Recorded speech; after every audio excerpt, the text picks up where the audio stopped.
Netflix has a new original show called Everything Sucks that is a throwback to 90s nostalgia. The Heathers trailer is finally out, and it's a killer. And the Muppet Babies are returning in March. And find out about all that and more coming up.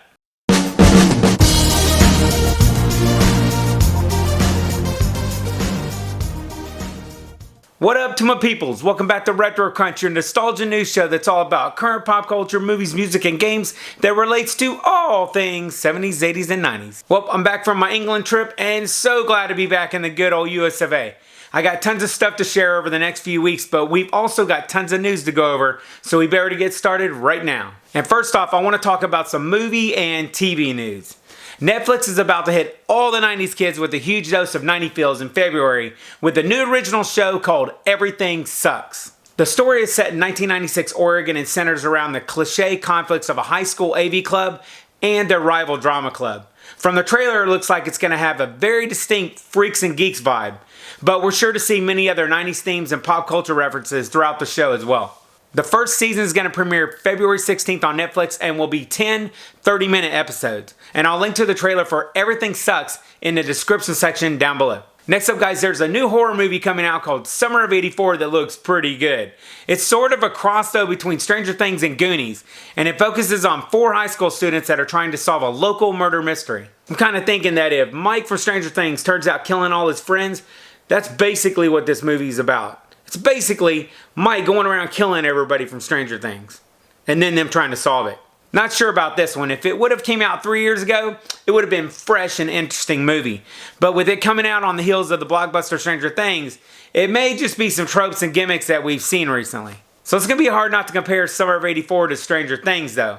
But I have been wrong in the past. Hardly ever, but hey. Anyway, the film just debuted at the 2018 Sundance Film Festival a few days ago. So if you like retro horror movies, keep an eye out because you're probably going to see this one in theaters pretty soon. And in some reboot news, the Heathers TV show remake has a trailer, and it's got a ton of controversy around it. I've been reading up on the hype on this reboot, and it's definitely going to be edgy, and the Heathers clique in this reboot are not like the ones that we remember from the 1980s movie. There's tons of fat, gay, and nerdy references in the trailer that I saw, so I'm sure the social justice warriors are going to eat this movie alive before it even has a chance to air its first episode. But I'll link to the trailer so you guys can decide for yourself. Also, Murphy Brown is returning to TV, and Candice Bergen is going to be reprising the leading role again as Murphy. I personally think this is going to be a blue state's answer to Roseanne's red state sitcom. Murphy Brown is considered a liberal on the show, and I think it's sort of ironic that the show is returning at a time when the new Roseanne show has made it a point to state that Roseanne and Dan are Trump supporters. So it should make for some interesting banter for sure. CBS has ordered 13 episodes, and the show is due to premiere in either late 2018 or possibly early 2019. And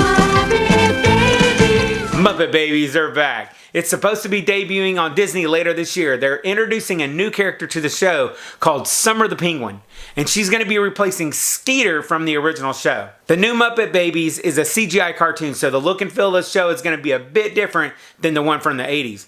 And from first looks, it's going to be geared towards younger kids, maybe between like 4 and 10 years old. So just be warned, Muppet fans, this remake is going to be way different than you're used to. And next up, guys, I found out from Steve over at StuckInThe80s.com that some bunghole went and tore up the field that was used in the movie Field of Dreams. Apparently someone didn't like the movie so much because a vehicle driver vandalized the field by driving through the diamond and the outfield. Steve's article states that there's over $15,000 in damage to the field. Apparently someone didn't like the movie so much because a vehicle driver vandalized the field by driving through the diamond and the outfield. Steve's article states also that $15,000 of damage was done to the field. The movie that this field was used in was nominated for 3 Oscars and turned phrases like, "If you build it, he will come," into a pop culture milestone. I've never been to the field, but I hope that they're able to get it fixed back up. And then into some fashion news. If you love the looks of Jessie, Kelly, and Lisa from Saved by the Bell, well, you can now buy their lipstick. Not saying it's going to turn you into a 90s era Kelly Kapowski, but it's a start. The collection comes out February 3rd and will be sold by Sola Look. I'll link to the website down below, and if you want the Dirty Dancing makeup kit also, they have that too. Then last up on this day in history, January 26, 1979. Woo! The Dukes of Hazzard debuted on CBS. Used to love this show growing up, even though it's sort of uncool to watch it nowadays. It had some really cool car chases and stunts, and without it, we would have never got Daisy Dukes. So it can't be all that bad. Oh, the memories. And that's all the retro news that we have for you this week. If you liked the video, do me a solid and hit that like button. And if you're new to the channel, it would be totally rad if you subscribe and joined our retro tribe. We put out groovy videos every Monday and Friday.